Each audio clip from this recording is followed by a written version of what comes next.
So 1535, to date, obviously, there seems to have been little change, but then Cromwell commissions a group of commissioners to go around and compile what he calls the Valor Ecclesiasticus, essentially a stock take of all religious houses. They must have known something was up. You wouldn't do that for no reason. This has been done for a purpose. So I think it's very interesting as we look at that first step, as it were, towards the dissolution of the monasteries. The pattern of religious life in England at this period in the early 16th century, the truth is it's probably very mixed. Some of the smaller houses have declined in numbers such that it's difficult to maintain the monastic routines, especially that routine of prayer, the daily office that I talked about earlier. And there is laxity, and there's probably real examples of monks and nuns not living the kind of lives that they're supposed to according to the vows of their orders and so on and so forth. But what's difficult to know for certain is whether at this stage Cromwell and therefore the king are actually looking for reform. They're looking to, as it were, weed out those smaller religious houses which have declined and where there is poor behaviour, or whether actually from the beginning this was an asset grab. This was a predetermined programme to take the land, the buildings, and the cash, frankly.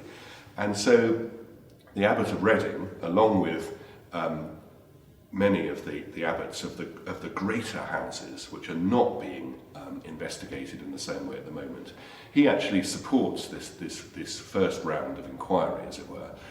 Perhaps thinking, well, if I participate in this, if I show my support for this, then I'll be left alone. Difficult to know for certain, of course, what was in people's minds, but certainly in that first phase, it's only the smaller houses that are being that are under scrutiny. And of course, the Abbot of Reading remains until very shortly before his death, a significant player in the land. He's a mitred abbot. He's a statesman. He sits in the House of Lords. Henry VIII, we know, stays at the Abbey in 1535. So at this stage, you'd say that Reading Abbey and its abbot are still, within the king's favour. And indeed, we've got evidence for this going right through. So 1535, you say 1538, we know he's still in favour.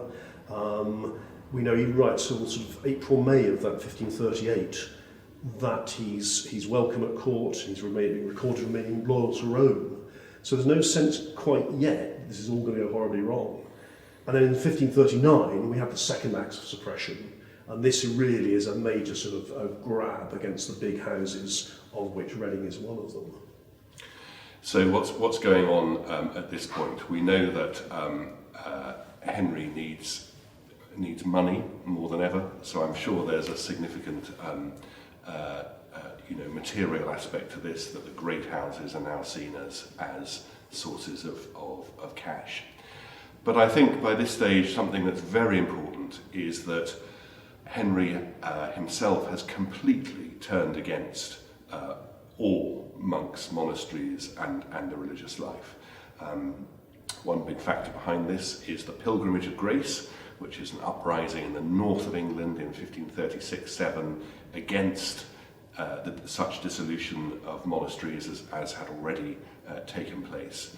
And Henry is heard to condemn monastics as the source of this treason.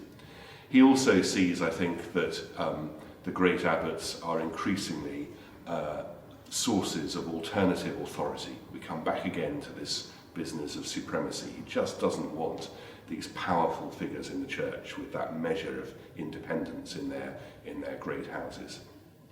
In the particular case of Hugh of Farringdon, the last abbot of Reading, it does seem to be a little bit of a mystery exactly what happened and why in the last few months. There's some suggestion that Abbot Hugh had got himself involved with what some historians called the White Rose Conspiracy or the White Rose Plot, which was a group of aristocrats going back through Henry VIII's mother's side, to the old Plantagenet dynasty, that they were plotting against the king. Was the Abbot of Reading involved in that? He was suspected of having gone back on his acceptance of the royal supremacy and continuing really to be loyal to the Pope. For whatever reason, his fall was at the end was rapid, and of course it was complete. And as you all know well, he was executed. We've obviously focused on this relationship between king and church.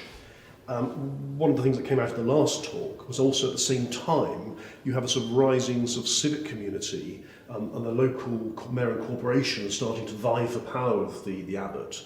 So the abbot's not only looking up at the king as to what's happening in that direction, he's also having to keep an eye on what's happening locally, because they're obviously trying to push for greater ascendancy, greater control, and really removing him from his control over the town. So what we know then in the sort of 1539 is that these abbots were effectively sort of presented with effectively ready-made deeds of surrender. Most seem to have the wisdom to realise that pretty much the game was up, and they conceded. They basically handed over their abbeys, and that was that. 2 or 3, Reading amongst them, held out. And we know then, obviously, Hugh Cook had a pretty rough ride after that. Do we know why he held out? It seemed a pretty reckless thing to be doing. I think that's a fascinating question. I think my honest answer would be, I don't know. I think we don't know what would have been in his mind. He clearly saw the end coming, perhaps was dismayed to realise that despite his earlier support for the king, despite his support for the earlier dissolution, he was lost, and perhaps in that spirit of, well, I have nothing to lose now, perhaps he genuinely recovered a sense of loyalty to the Pope and to the structures of the Catholic Church. I think it's very difficult to say, what it was that in the end led him to resist and therefore led him to death. But you're right that there were 3 great abbots, Glastonbury, Reading, Colchester, all put to death in November 1539. So it's worth just playing that point again, which was one has a sense of quite a bloody sort of, not a revolution, but certainly a complete change. Yeah. Actually, it didn't seem to be that. It doesn't compare with the awful revolutions of 1789 or 1917 in Russia. This was also quite a peaceful change. Unfortunately, 1 or 2 outliers, Reading being one of them. But around the country, as far as I can see, most monks accepted this was the end of it. I think you're right. I think the great majority of monks and nuns were pensioned off. Very difficult, of course, to know what happened to individuals. Some of the clergy, some of the monks who were priests, would have got jobs, posts as priests in the churches and foundations that followed on from some of the monasteries. Others, they've just disappeared, and it's difficult to track. At Reading, of course, it wasn't just the abbot who met his death. There was a small group of priests and monks who were put to death with him, who today we still call the Reading martyrs. Amongst them, John Einan, Blessed John Einan, later beatified by the Catholic Church, who was effectively the parish priest of St Giles Church here in Reading. And if you go back to the Pilgrimage of Grace, which I mentioned earlier, the leaders, men like Robert Aske, were horribly put to death. Robert Aske was hanged in chains, a cruel end. But so yes, it would have been leaders and those who held out in conscience who met their deaths. Many others, as you said, simply turned out either to new employment or, who knows, disappear into history. And so around the country, my understanding again is that most of these abbeys were very quickly closed, the doors were barred, people couldn't go in them, and then local landowners quite quickly started stripping the lead off the roofs, using the stone, woodwork, whatever they could. And yet, at Reading, unlike many around the country, it remained intact and survived for at least another 7 or 8 years until 1547. Why do you think that was? So I think one of the things that's important about Reading Abbey is its previous importance as a centre of hospitality for the king on progress. We've talked about that earlier, and so I think at Reading there's a determination to keep the building intact, to be a royal lodge, to be a place that can continue to be used by the king and his entourage. And so that was one explanation. The other we mustn't forget, which is I think again unusual, of course it was still a royal mausoleum. It was actually in the end only I think Henry I was buried here. I think he anticipated that his descendants would also be, they weren't. Yeah. But there's still a king buried here, and one can imagine that for that reason one would hope they'd have a certain respect for the Abbey. So dissolution in 1539, actually the Abbey, as far as we're aware, stayed in a reasonably intact state until the end of Henry's reign, which I say is quite unusual compared with what was going on to others. Henry dies in 1547, his young son Edward becomes king, the boy king, Seymour the protector. What then happens once poor young Edward's monarch? So we've talked before about the unique, really, blend of beliefs that Henry VIII has, of conservatism in many aspects of faith, absolute commitment to the royal supremacy, and hostility to a lot of the things that the monasteries particularly stand for.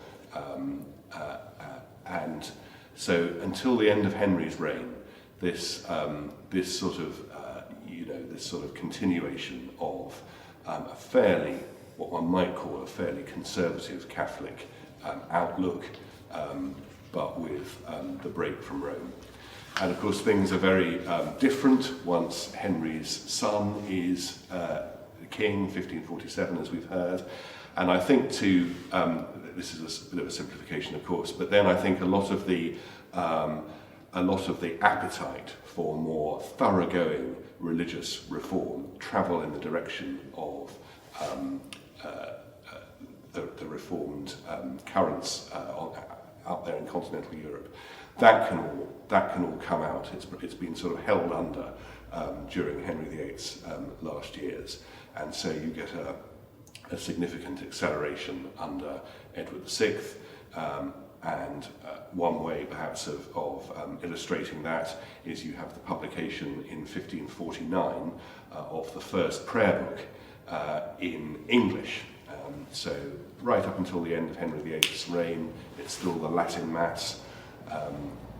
You wouldn't have noticed that much difference really in the celebration of the Mass from 1510 or even 1500. But in 1549 you get the publication of the first English prayer book, which still retains significant aspects of Catholic doctrine and Catholic ritual. And then in 1552 you get the second prayer book of King Edward VI, of whom the great architect is Cranmer. And by then you've moved in a significantly reformed direction. And particularly you have a significantly different understanding of the Eucharist, of what is happening at Mass or at Holy Communion. You've moved from the Catholic Mass to a reformed communion service. So then his sister Mary becomes queen, and then what we obviously see is a reversion back to Catholicism. But I get the sense also it wasn't a sort of extreme style. I think somebody described it once as a program not of reaction, but of creative reconstruction. So one senses that although Mary in England things change, it's not absolutely sort of dragging it back to where it was pre-Henry. So there's been a lot of interest recently, I think, particularly in the reign of Queen Mary, and obviously Mary is a devout Catholic. England is absolved of its sin of schism from Rome, is reconciled to the papacy. You're absolutely right, but one of the things I think that doesn't happen is a great move towards restoration of the religious life, and I think it's probably for very material reasons that a lot of the assets, the cash, the buildings, they have been sold on by the Crown, or they were acquired immediately by local landowners, the nobility and so on and so forth. And so the last thing Mary wants to do really is set about trying to take that take that cash and those assets back and restore them to the church. So I think that you're right, that doesn't happen. There isn't a great programme of restoration. So we might have anticipated that Mary had quite a long reign. She then dies quite quickly, and then her sister, Elizabeth I, takes over in 1558. So we know that Elizabeth is raised a Protestant, and I think we then lead into what we call the Elizabethan religious settlement.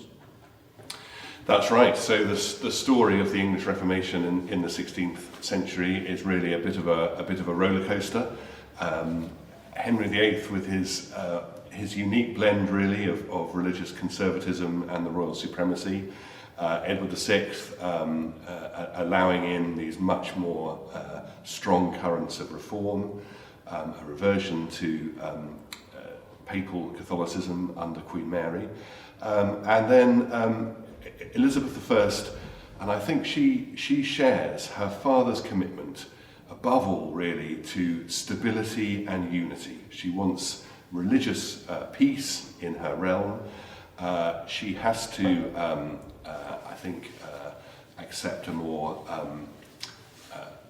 doctrinally Protestant or Reformed position, certainly than her father Henry VIII would have embraced. But there are some conservative things about Elizabeth too. She's never really very comfortable with married clergy, for example. And of course she has a great devotion to religious music, so that in her chapels and in the royal chapels and so on, there's a continuation of a kind of worship that would have really been anathema to the Protestant reformers. And of course she remains committed to cathedrals and cathedral life. And of course, and this is very important for the later history of the Church of England, what do you have in England and in the Church of England in distinction to the great reform movements on continental Europe? You still have bishops. So we have an Elizabethan church with a reformed, a Protestant understanding of the Eucharist, but with still especially some outward and visible Catholic elements, and the preservation of the ministry of bishops, priests and deacons. And one of the points, which I think you told me a while ago, was the fact that the dissolution of monasteries didn't actually prohibit the existence of monasteries. So that's fascinating, David. One of the sort of very interesting little bits of sort of afterlife of the English Reformation is that we heard about the dissolution first of the smaller houses, and then 1538, 1539 of the great houses, including Reading Abbey, of course. And then legislation really just sort of confirms what's happened. There are Acts of Parliament which say, more or less sort of say, oh look, the monasteries have been dissolved. At no point actually is there any piece of English law which condemns or forbids the religious life. And so if we scroll forward a long way into the 19th century and to a revival of many elements of Catholic faith and worship in the life of the Church of England, the Oxford movement and those who came in its wake. And one of the really interesting things that you get is a revival in the religious life. You get the re-establishment of houses of sisters, nuns and monks.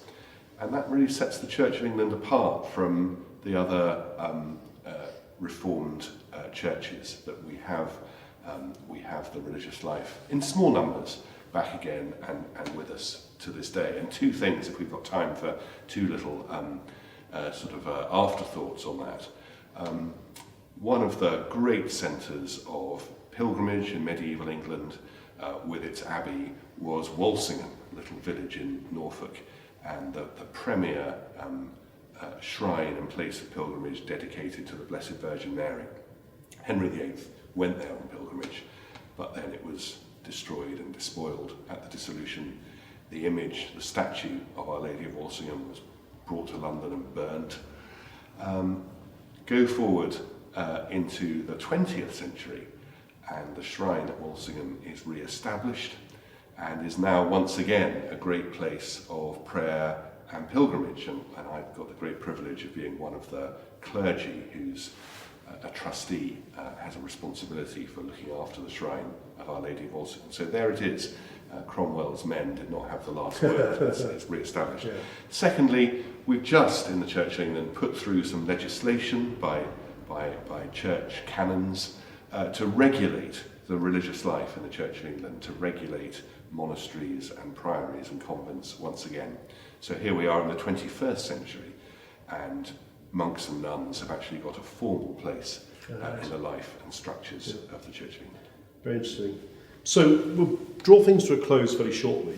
I mentioned the question I wanted to ask at the beginning, and the mayor said, look, if you're talking to Bishop Jonathan, you must ask, would it all have happened if Henry and Catherine of Aragon had produced a son? Would the whole history of England be different? So what a great counterfactual question. I mean, I think I would take you back to very near the beginning of this conversation, and I think the crucial thing there is, did Henry come to the view independently that he should be the supreme head of the church in England, or was it only about his desire to set aside Catherine and marry Anne, and therefore he hoped to produce that male heir?